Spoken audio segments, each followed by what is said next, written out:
Bom, sejam muito bem-vindos a mais um Mergulho Profundo. Eu estou muito animada para a nossa investigação de hoje. Porque, sabe, quando a gente olha para um mapa impresso, a gente espera uma sensação reconfortante de permanência. Ah, com certeza. Aquela coisa de que tá tudo no seu devido lugar, né? Exatamente. A gente vê as linhas dividindo os estados, os limites dos municípios, e a cartografia meio que diz pra gente que o mundo tá lá devidamente organizado e paradinho no tempo. Mas a gente sabe que a realidade passa bem longe disso. Passa muito longe.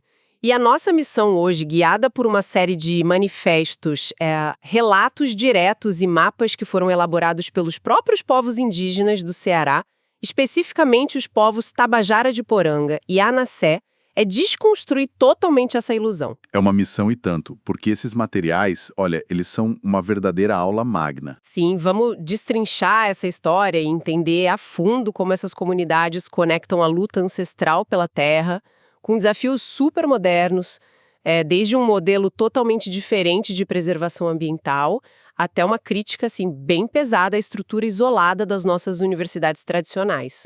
É uma mudança de paradigma completa, porque a gente não tá olhando para registros passivos, sabe, de uma cultura que ficou lá no passado.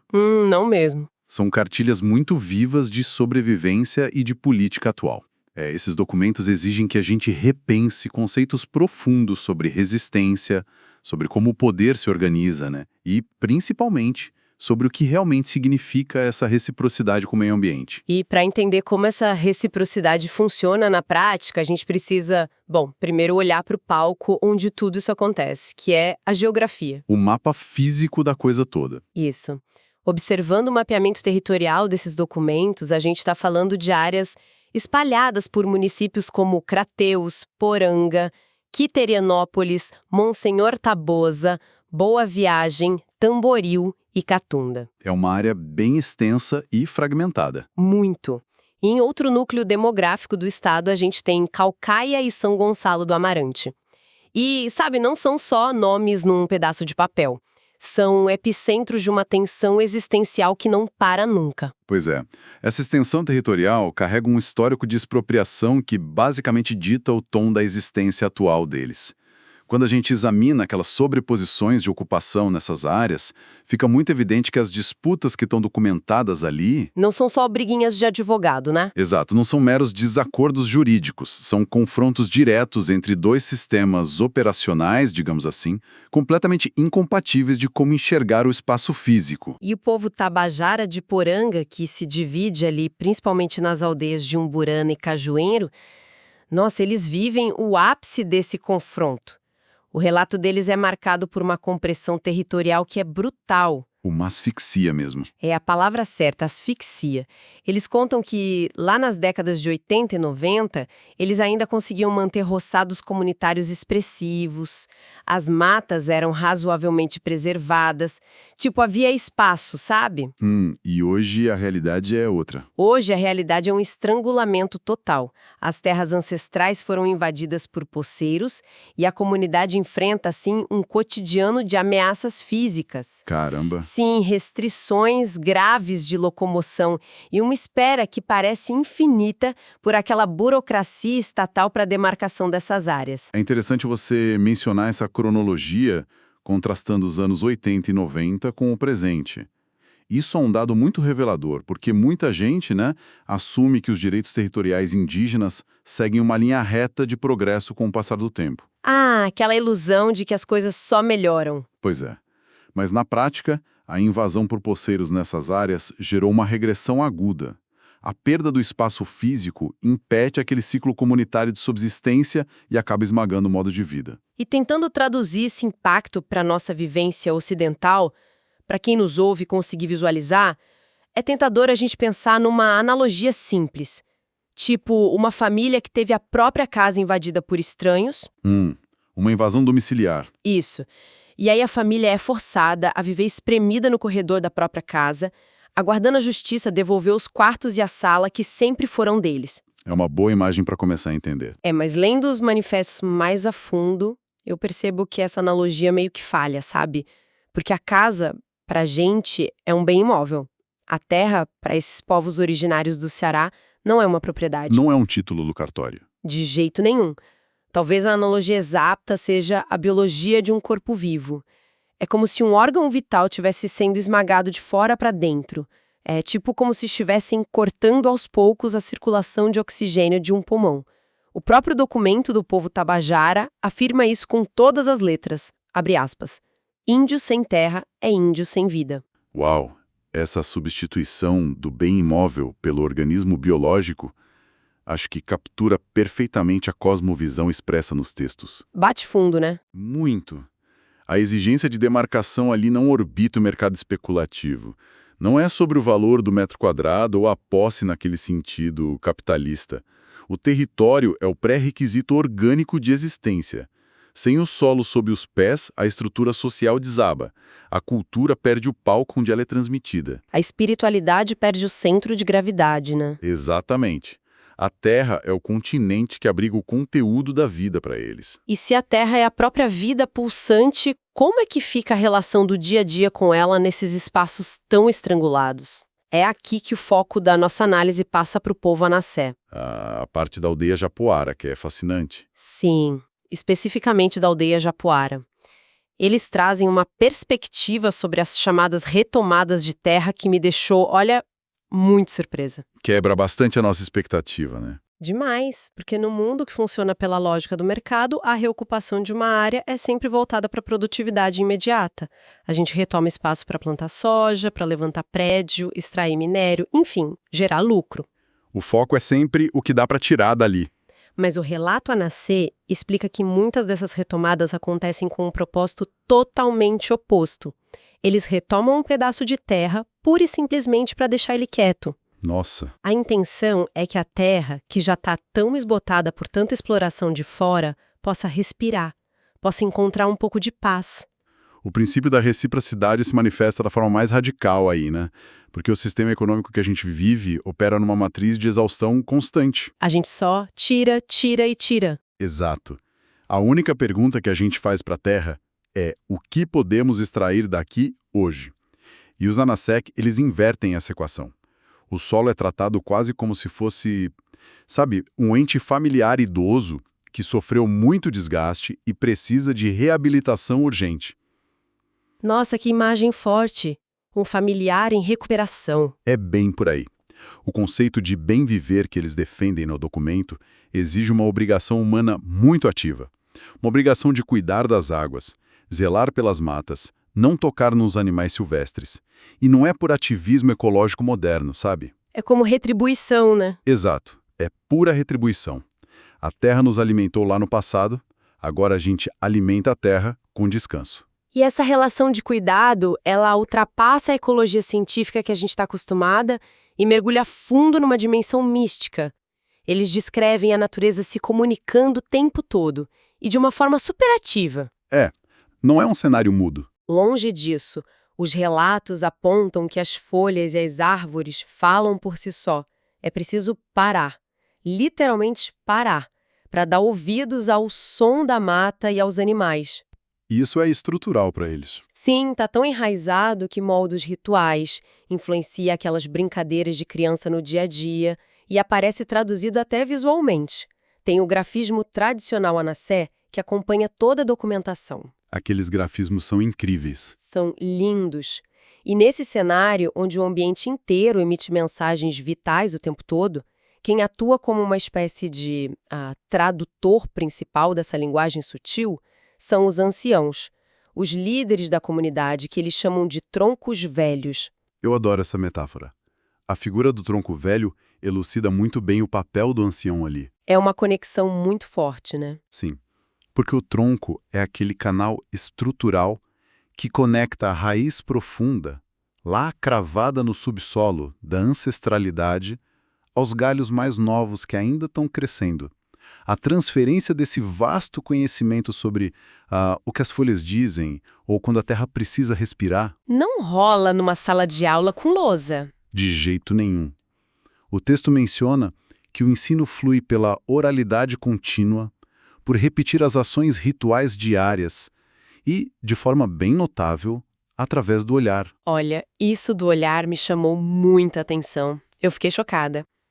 Como é que funciona essa transmissão de um conhecimento tão complexo, tão vital, apenas através do olhar? É muito diferente do nosso modelo. Muito! Na nossa estrutura ocidental, se um gestor não manda um e-mail longo ou se o professor não entrega um plano de aula de 30 páginas, a gente assume que nada foi ensinado. Todo mundo fica perdido. Como é que se constrói uma pedagogia baseada só no olhar? É que o ensino pelo olhar requer um grau de convivência densa que a gente, na nossa vida urbana, já perdeu quase que por completo, sabe? A gente mal olha no olho de quem mora com a gente. Pois é. A aprendizagem lá acontece quando o jovem observa milimetricamente cada reação silenciosa do ancião diante do ambiente. Um jovem anassé aprende sobre o clima, por exemplo, observando como o tronco velho direciona os olhos antes de uma mudança de vento. Ele aprende sobre os limites, observando como o ancião decide fazer um silêncio absoluto diante de alguma situação. Nossa, então o olhar carrega todo o peso da lição. Exato. O olhar contém a aprovação e também a correção severa, sem precisar gastar uma única corda vocal. É uma pedagogia que exige uma presença ininterrupta, paciência e uma atenção absoluta aos detalhes do outro. E é justamente porque essa pedagogia exige essa atenção absoluta, né, num ritmo que é lento e presencial, que tem um alerta super doloroso nos documentos sobre o futuro. O choque com a modernidade. Exatamente. O avanço da modernidade funciona como um gerador de ruído ensurdecedor ali dentro. A tecnologia, o acesso desenfreado à internet, o ritmo artificial da nossa cultura dominante, tudo isso compete violentamente pela atenção das gerações mais novas dentro das aldeias. É uma competição desleal, na verdade. Muito. Manter esses jovens conectados aos troncos velhos vira uma batalha exaustiva. Porque se a transmissão de sabedoria depende desse olhar paciente que você descreveu, uma tela de celular capturando a atenção do jovem quebra esse cordão umbilical quase que de imediato. Esse rompimento geracional ameaça a própria espinha dorsal das aldeias. E é exatamente por eles terem uma consciência tão aguda dessa vulnerabilidade que esses grupos perceberam que precisavam construir umas barreiras políticas mais sofisticadas. Para conseguir se proteger. Sim, para blindar a pedagogia deles e resguardar os territórios que estão em asfixia, a organização sociopolítica interna precisou evoluir. Teve que se reconfigurar para sobreviver num cenário que, historicamente, foi desenhado para dizimar esses povos. O que leva a gente para a forma surpreendente como eles quebram os nossos estereótipos sobre liderança indígena. Porque, o nosso olhar colonial sempre busca aquela figura de autoridade única. O cacique clássico, né? Aquela figura concentrada, patriarcal. Isso, o chefe supremo. E é verdade que os povos anassés mantêm essas figuras em alguns lugares. A gente vê nos documentos o cacique Roberto e o cacique Climério na aldeia Japuara.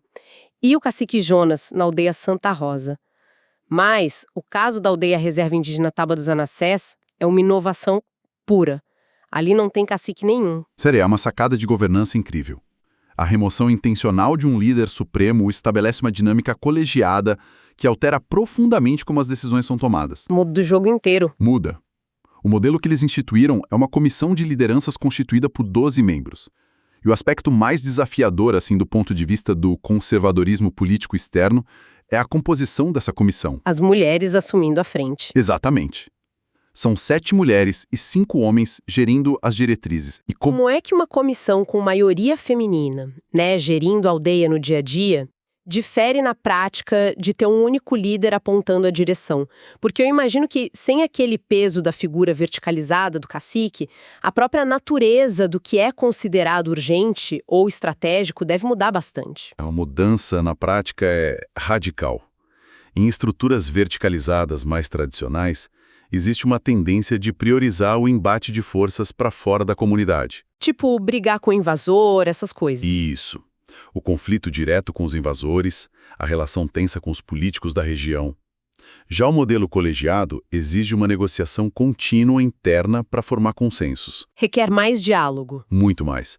E quando a maioria é feminina, Os estudos sobre dinâmicas organizacionais mostram que a agenda do cuidado passa a ser encarada como uma prioridade geopolítica real. As necessidades básicas ganham destaque. Exato.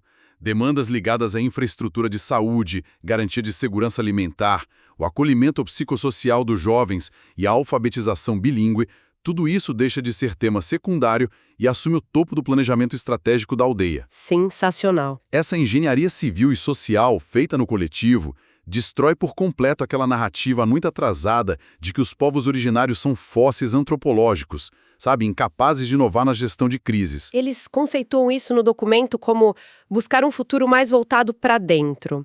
Eles priorizam a infraestrutura da própria base comunitária. Mas aí esbarramos numa realidade bem indigesta que os Tabajara de Poranga relatam. A reação de quem está de fora. Exato. Essa capacidade maravilhosa de articulação atrai consequências severas.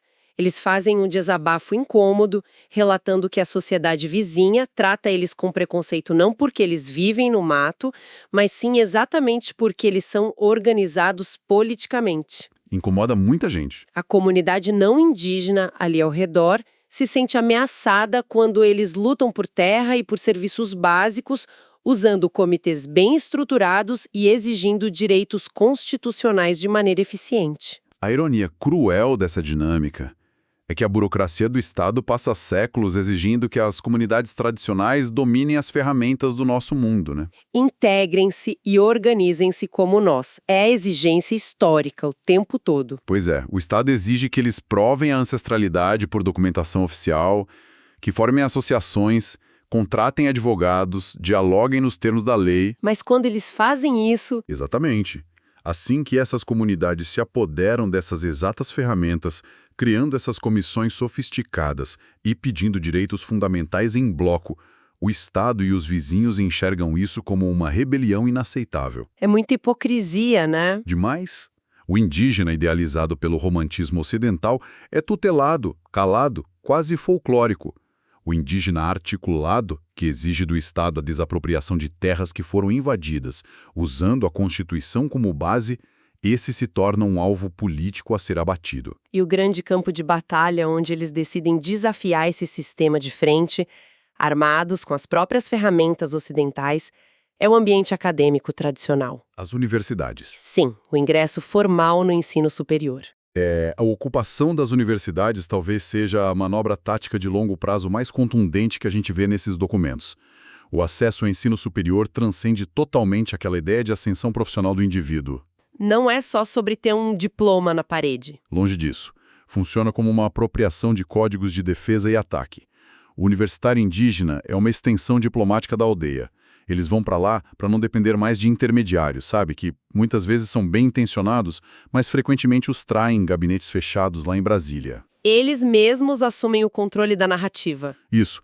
O aluno vai lá, adquire o código jurídico, a técnica e a retórica, para depois retornar como um verdadeiro escudo de proteção coletiva para a comunidade. Nossa, é muito estratégico. Mas ao invadirem essas salas de aula, ocorre um choque frontal violento, né? É um embate entre a mente habituada a enxergar todas as conexões da floresta e o concreto duro da burocracia educacional. E a crítica que eles fazem no documento é brilhante. A crítica que eles fazem à academia é devastadora. O modelo universitário nosso, desde a sua fundação, foi desenhado de forma muito meticulosa para fragmentar e compartimentar o conhecimento humano. Cada coisa na sua caixinha. Exato. A engenharia civil fica num campus totalmente isolado, a sociologia está num prédio distinto lá do outro lado, a medicina possui sua própria ilha e a galera da biologia nunca, jamais troca uma palavra com os alunos de letras. O documento argumenta que a estrutura foi distribuída fisicamente de um jeito que impede o calor humano,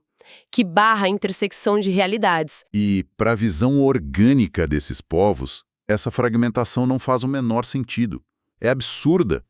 O Ocidente vende a hiperespecialização como a glória máxima do nosso método científico, sabe? A gente adora dissecar o problema em pedacinhos. Sim, dissecar um problema até a menor parte dele. Mas para a epistemologia originária deles, essa mesma hiperespecialização não passa de uma amputação severa da realidade. Uma amputação que distorce o resultado final.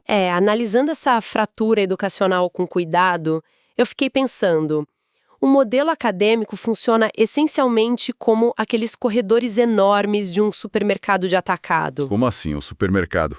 Tipo assim, lá no corredor número 4 estão localizados apenas os produtos de limpeza, certo?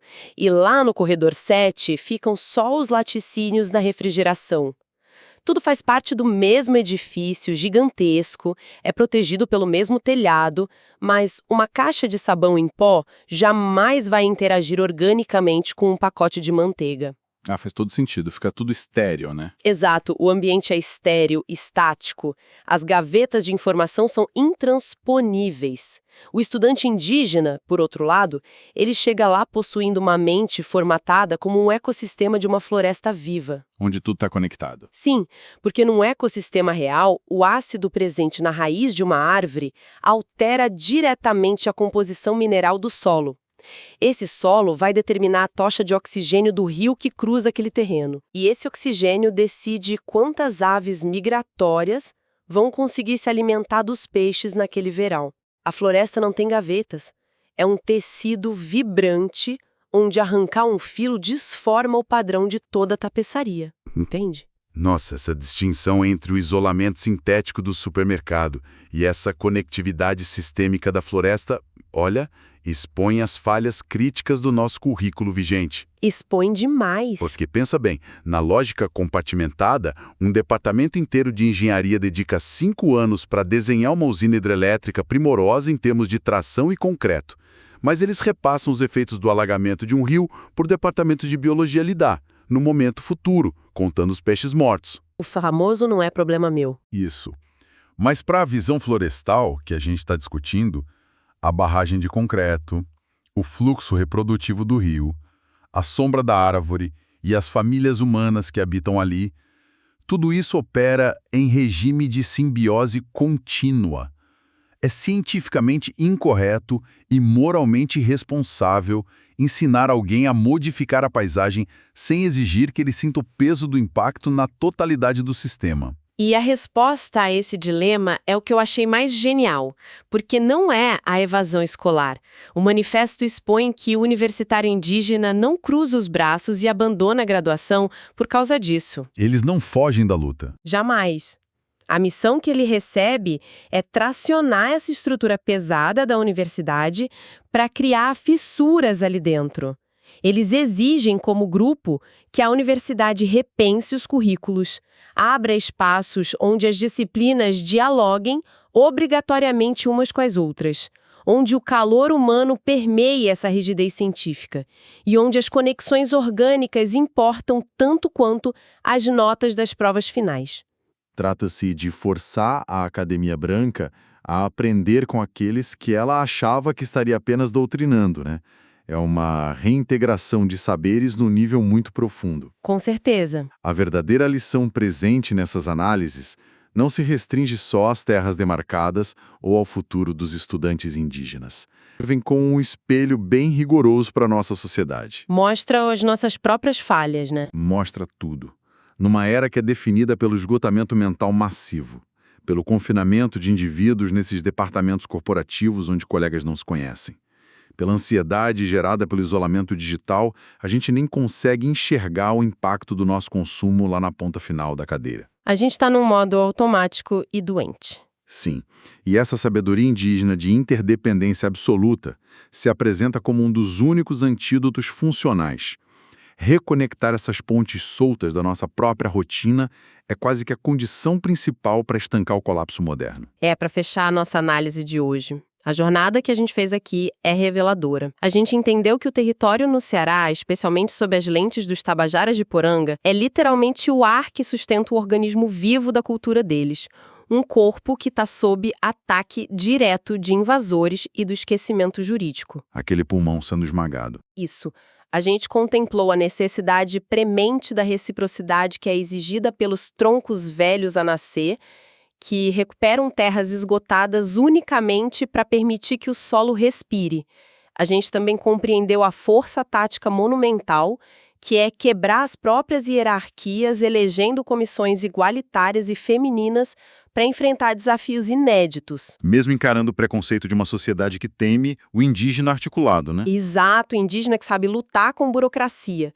E observamos também o hercúleo esforço de infiltrar uma visão interconectada nas veias frias das universidades fracionadas. As estratégias que a gente listou aqui constroem um mapa muito claro de como viver de maneira intencional num mundo desenhado pela desatenção contínua. É o fim absoluto de viver dentro dos corredores fechados daqueles supermercados que a gente falou. A gente precisa urgentemente aprender o caminho de volta para o pensamento da floresta, começar a enxergar os fios invisíveis que nos ligam a absolutamente tudo. Sem dúvida. E é isso que provoca uma reflexão inevitável que eu gostaria de deixar para quem nos ouve, para nossa audiência que acompanhou nossa investigação de hoje. Se a gente escolher levar a sério a sabedoria ancestral a nascer, de que o ambiente tem voz ativa, sabe, de que o vento e os animais emitem sinais constantes, se a gente apenas baixar o volume do mundo moderno para escutar, fica a grande inquietação. Qual? Se o concreto armado dos prédios onde a gente gasta nossos anos de trabalho, se as telas ofuscantes dos dispositivos das quais a gente não desvia os olhos nem por um segundo, ou o barulho contínuo das avenidas congestionadas que a gente cruza todos os dias, pudessem subitamente começar a sussurrar sua sabedoria para a gente, da mesma forma orgânica que as árvores se comunicam lá na aldeia Japuara, Nossa. que advertências urgentíssimas sobre a nossa própria exaustão, sobre o isolamento humano ou sobre a saúde daquilo que consumimos, a gente estaria ignorando perigosamente agora mesmo. Tudo unicamente pelo fato de termos desaprendido o idioma natural do mundo que nos rodeia. Fica a reflexão para quem está acompanhando a gente.